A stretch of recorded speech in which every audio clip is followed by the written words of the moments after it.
Hello, everyone. It is me, Reverend Wendy Silvers, and I am here to share with you a bonus speaker. Thank you for journeying with us for the conversation, The Awakened Heart of the Mother, permission to embody your influence and create a powerful legacy. It has been such a beautiful experience to be with you. And we have some bonus speakers to share with you. And one of them is Elizabeth Kipp. And Elizabeth is a stress management specialist, ancestral healing practitioner, trauma trained and yoga informed addiction recovery coach, Recovery 2.0, a yoga teacher and author of The Way Through Chronic Pain, Tools to Reclaim Your Healing Power. I will make sure that you have a way to connect with her. And Elizabeth has a very special offer for you. It's 10 ancestral clearing prayers. And I'll make sure that you have the link to that. So I'm going to bring Elizabeth to the stage. Hi, Wendy. Hi, everyone. I'm so glad to be here. It's so good to be with you. Thank you so much. Will you share with everyone there's so much I want to ask you about. And the ancestral healing is so timely, given what we're contending with in modern day. Being able to clear your ancestral path is really important. Can you say more about that? Yes, we spiritual teachers have been telling us for thousands of years we come into this life with the gifts and the burdens of our ancestors. And science has actually been able to measure 7 generations front and back on that. So we have this understanding, and we've got a little bit of science. I say we live that would be Newtonian. I would say from the quantum point of view, when we do this work, because we access past, present, and future all at once, we have access to the whole lineage, front and back. So that would be the quantum viewpoint of that. Yes. And when you say quantum, like Bruce Lipton, Greg Braden. Yes, like quantum physics. That was one of the beautiful things about quantum physics. When I had a question as a child, I remember being 4 years old and asking my father, there's this science world, this physical world, and there's this spiritual world, and where do they meet? And his answer was, you ask too many questions. And nobody had an answer for me, but I kept the question stayed in my mind. And when I saw quantum physics, the first presentation I ever saw in quantum physics, I knew that's where they meet. I got my answer. You know, what's fascinating about that is mystics have said this since the beginning of time. And it's like, oh, we caught up. Okay. So now, it's almost like, oh, it's a new discovery, but wait, it's been around since the beginning of time with the great mystics who have, they had this connection to the sun and the moon and the stars and the land, and they were so connected inwardly. And then quantum physics is like, oh, okay, this is the way, but it's wonderful. I mean, not minimizing it at all. One of the things that is so fascinating is I recently spoke with somebody who is a family constellations practitioner, and she's also read a lot of Bruce Lipton. And she shared something with me, like, I've always known about healing 7 generations in front and 7 generations behind in terms of when I started doing this trauma-informed coaching and education, I learned about that from a spiritual perspective. But she said it goes beyond, like, when a child is in their mother's womb, a female child is in their mother's womb, they're also, the eggs of the mother are in there. And then there's also the connection to the grandmother. Absolutely. Absolutely. We're in our grandmother for at least 4 months, at least 4 months. Of when our mother is in our mother's in our grandmother, the eggs there are in our grandmother. We share them, the energy and the biology with the grandmother and the mother for at least 4 months. That is phenomenal. It you brings know, consciousness to a whole nother level. exactly. And if you think about that, our grandmother was in her grandmother, and it just goes back, back, back, back. So we're affected by the I can even say this from the sciencey point of view because I have a foot in science. We're affected by the energetic frequency of the ancestors that came before us, and their imprint and their the effects, the things that they went through are in our bones. Literally, they're in our cells. The ancestors are right here with us. Wow. In that sense. Pause for 1 second.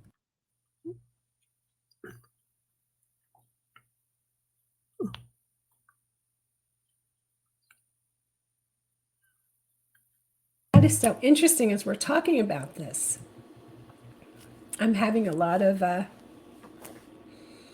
interference in my throat. Well, I would say from just bringing that in, giving you a chance to clear that, let's do a little bit of work around clearing times that mothers weren't able to speak their truth. They knew what had to be done, and they weren't allowed to speak it. They weren't allowed to make changes.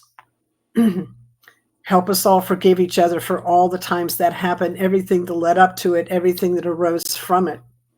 I would love to do that because I feel this is coming up in our time together for it to be cleared. And I really feel it's so congruent with permission to embody your influence, your power, your voice. So I would love to do that. I know that this in the past 3 years and beyond, mothers have been silenced. Oh yes, mothers have been silenced and dismissed, and the thing is that the connection between the mother and the child is in many ways, because of the time that we spend in the womb with the mother, that connection is much it's different. I won't say it's bigger or stronger or anything like that from the father, but it's different than the father. And the mother is tuned in to the child on a different level than the father. And so the mother knows things, senses things, knows things intuitively that the father just isn't aware of, because they have different relationship. Mm-hmm. And so when we get silenced, it's and we're going against our inner knowing. That's shutting down the whole system. It hurts the child, it hurts the father, it hurts the mother, it hurts everyone. It does. It really does. And I understand. I've had my own issues with, and their opportunities really, that growth opportunities regarding speaking up, asking for what I want, using my no, really being clear, right? Saying what I mean, meaning what I say, but not saying it meanly, even if it comes across strongly, it's not mean. And really learning how to be with that. And it's been a very powerful lesson. So I am happy to stand in proxy for any mom in any dimension of time and space, including my ancestors, that were not able to speak up. The women weren't able to speak up. It's so important, because if we're going to be able to create a powerful legacy, we have to be able to stand in our power, and we have to be able to speak our truth. And as you said, we don't have to do it meanly, but we have to be able to do it clearly and as kindly as possible. But we have to be able to claim our space. And our children, we gift that to our children when we're the example. I know that with my daughter, and I'll go back to I'm really happy to stand in proxy and do a process. So I'm happy to do that. And I very clear, I've been working with moms and kids and families for 23 years and counting, from the lens of connection and consciousness and nonviolent communication. I'm trauma informed. And so I know with my daughter, I was very intentional And I created a space, and I used to say to her all the time, you can tell me anything. You can say anything. Whatever is on your heart, you can say. And she went to a private school because my husband and I did a visit of this school, and kids were so alive and vibrant and outdoors, and their hands were in the dirt and they were playing with worms, and nobody was telling them that they had to sit down and look at the teacher. 1, 2, 3, eyes on me. Like, not ever, none of that conditioning that happens in the public schools and even in private schools.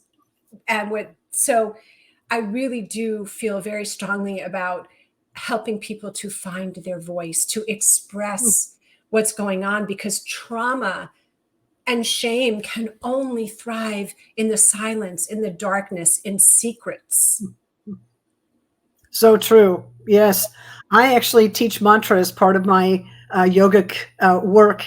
And because I teach mantra workshops, and when I teach mantra workshops, the first thing I do is I bring in ancestral clearing. I'll do ancestral clearing for the whole group, because if there's anybody that's sitting in the group that's had this experience, sit down and be quiet. Yes. Children should be seen and not heard. I was raised with that. They're not going to be able to vibrate the body with a mantra the way they're supposed to, because they can't use their voice. So so I bring in the ancestral clearing part of it, and it's really exciting to actually work with people that come in, and you can see how hesitant they are to use their voice, but they're curious, and to see them open up and blossom in the room as a result of the work. And then they discover their voice and how they can really vibrate a mantra in the body and have an experience is a beautiful place as a teacher for me to sit. Oh, that's lovely. Is it Kundalini yoga, or is it a different yoga? Well, I learned how to vibrate, how to use mantra and really vibrate the body through the Kundalini tradition. But it's not the only. I mean, I bring mantra into trauma informed, and I bring it in wherever. But I did learn it originally in the Kundalini yoga tradition. Yeah. Waheguru. That's that yoga, that practice. Not the teacher, but the practice, the teachings are so profound for me personally. And I know that you work in the field of addiction and with a lot of addicts. And I know that the Kundalini really resets the nervous system. Not that other yogas don't, but I can tell you that when I would walk into a Kundalini class, I left different. There was a very different, reset of my nervous system. I know. I remember being at a week-long workshop, which was called the 21 Stages of Meditation. And I hadn't had my teacher training yet, and I had never really done much except one class of Kundalini yoga, and it was a whole week. And I got halfway through that week, and it was all day long, for a week. And I get halfway through that training and that experience, and I lying down at night one night, and I have the science background, so I was like, I know something's going on in my body. What is it? Because I could feel the transformation. And I realized, and I had the people in the room agreed with me afterwards, I realized those are epigenetic changes.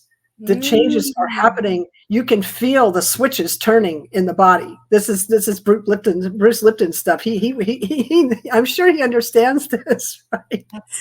Those are epigenetic changes, and we feel them, and they, the switches are. I had all these latent potentials in my body. They were sitting there just waiting for the signal, and boom, boom, boom, they all went off. And you know what? They don't turn off.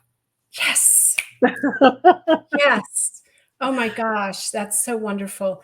You were sharing something with me before that I think is a very profound demonstration of embodying your influence and your power. And are you willing to share that with the audience? Oh, sure. Yes. Okay. Yes. I was, if you're talking about my name, is that I correct? am talking about your name. Yes, but I was being very discerning and giving you an invitation to, Yes, yes. yeah. About 10 years ago, I was actually in treatment because I had been on a lot of pain medication for years, and I was trying to detox off of that, and I healed so much from that. It was an amazing experience. I talk about it in my book. But one of the fellow patients in the facility came up to me and, "What's your name?" And I said, my name's Liz." And she looked at me and she stopped and she said, "Oh no, you're a full blown Elizabeth. Don't ever let anybody shorten your name." Oh, wonderful. I love that. I love that. Your name is is a very powerful vibration. And we let our daughter choose her name for that very reason. So Beautiful. yeah, yeah, there was a whole, story behind the ceremony, very, very important honoring. For 7 days, the only name that when she came stateside, her name was Little Big Soul, which is what we called her during my whole pregnancy. So I can say Beautiful. more at another time about that, but she chose her name. Mm-hmm. We did So not say important. her name. Yeah. Yeah, so important. Yeah. Yeah. Yeah. To give them an opportunity to really to hold that vibration. And then because your vibration, you have the opportunity through a lifetime to increase your vibration. That's why it's permission to embody your power. This power Mm-hmm. that's within you is there. Like you said, you had the latent power, the latent powers. There's not, your superpowers are many. They're not just one. And I think the thing I love about this, the permission to embody your influence and create a powerful legacy, the important thing I don't want anybody to miss is the permission part, because sometimes we can be so caught in our own conditioning, I'll put it that way, the conditioning that we experience in life, that we don't feel safe even to give ourselves permission to really blossom. And I love the work that we're doing in this a virtual event because it's all speaking to people finding really being able to open themselves in a safe way. Yes. Yes. And that's also really important. I know that being in recovery for so many decades, and those that really surrender and really make it's a lifestyle, because it's a spiritual growth. It's constantly connecting with this infinite presence and living your life based on service, and also reclaiming yourself, the parts of yourself that were fractured, let's say, for lack of a better words, repairing the ruptures, reclaiming. It's like a soul retrieval on a daily basis, right? So being in that, there's this opportunity also to connect with people at a very deep level. And so there's also this, when you talk about the permission to embody your influence, because one of the things that I have seen in the past 23 years and counting of my work with families, and specifically moms, is what you're speaking about when you talk about ancestral clearing, is unconsciously keeping oneself limited. I know I've had my own growing edge with that, of saying, well, this is what happened and this is why I do that. And the permission is to put that aside, to let that be there. We don't deny, dismiss, or disregard where that came from. But now, in this now of now moments, here's the opportunity before you. Make peace with your past, Mm-hmm. heal that, have Exactly. the ancestral clearing, clear it out, become self-emptied, so that there's the opportunity to refill yourself with that which is what you seek. And love Beautiful. the shadow. Mm. Love that shadow. Don't kill it, because you can't kill the shadow. Well, we try and get rid of something, it just grows. If we try and push it away, it's just going to push back harder. So that's not this is about transformation. Yes. Transformation. Yeah.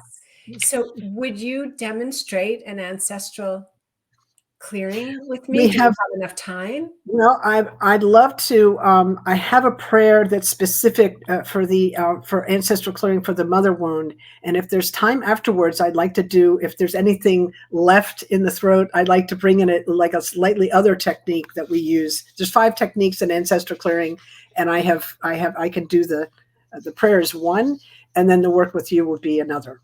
We'll see how Okay. much time we have. Okay. Well, So please go what right I'd ahead. like everyone to do is, if that's listening, is to sit quietly and notice what you're feeling sensation wise in the body, and just be present in the moment. And the work is as powerful alive as it is on the replay, because again, we're working in the quantum field. We're working the present moment, so we access past, present, and future all at once. The replay is just as powerful. So we use the word forgiveness in the context of offering up that which no longer serves us. Mhm. And we'll be using that in the prayer. And I say we because I'm a practitioner and I'm a person, but the work we call in divine creator energy, and that's the part that's actually doing the work. I'm just kind of holding the space and speaking, but it's doing the work. So if anyone could just sit quietly, and I'm just going to go through this, and just stay present with me. Eyes open, eyes closed, doesn't matter. Eyes open, eyes closed, whatever works for you. Okay. Divine creator, all that you are, thank you for your gift of life and connection. We ask humbly that you please help us in all our relationships and all of our ancestors and all of their relationships throughout time, space, timelines, lives, lifetimes, and incarnations. For any time there was a rupture in the relationship between mother and child in the womb, through the birth experience, as a newborn, or at any other time, and for all that led up to that and arose from it, including unhealthy beliefs or limitations, poor boundaries, an unrealized sense of self, or poor self-esteem. Please help us all, everyone involved, to forgive one another and forgive ourselves. Please and thank you. For any time mothers felt fearful or powerless in the face of the experience of conception, gestation, or birth, and any adverse effects this had on both mother and child. For all injustice, anger, regret, or letdown around any unhealthy womb or birth experiences, including sexual diseases, miscarriage, abortion, or for any guilt or shame that followed. For any time anyone felt a sense of shame or that there was something wrong with them, but they didn't know why. Please help us to forgive and release everyone involved, and help us forgive and release ourselves. Please and thank you.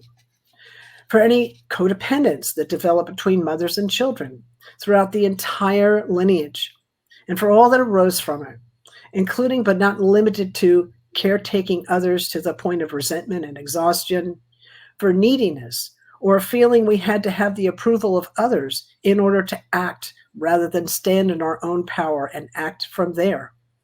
Please help everyone involved, directly and indirectly, to forgive and release each other and forgive and release themselves. Please and thank you. For any time women felt the weight of the obligation to bear children, but didn't experience the joy of it, and for all the children felt because of it. For any time anyone felt the pressure of having to live the unrealized dreams of the mother rather than their own. For any time anyone felt they had to play small in life rather than rise to their full potential. Please help everyone involved forgive and release each other and forgive and release themselves. Please and thank you. Divine Creator, please help all the mothers forgive all the children, and help all the children forgive all the mothers. Help the fathers forgive all the children, and all the children forgive all the fathers. Help the women forgive all the men, and all the men forgive all the women. Please help them all forgive each other throughout the entire lineage, for all that happened and didn't happen, and for all anyone made it mean, and for all the letdown because of it. For all of it. For once and for all. now and forever. Please and thank you. Please and thank you. Please and thank you. Amen. And take a breath in and let it out and notice how that feels in the body. Amen. So beautiful. Thank you. We don't know what we carry because we come in with it. Right. And then when we do this kind of work, family constellation work is also amazing at this. Ancestral clearing is amazing. These different modalities, we feel lighter and we wonder, like, what happened? Right?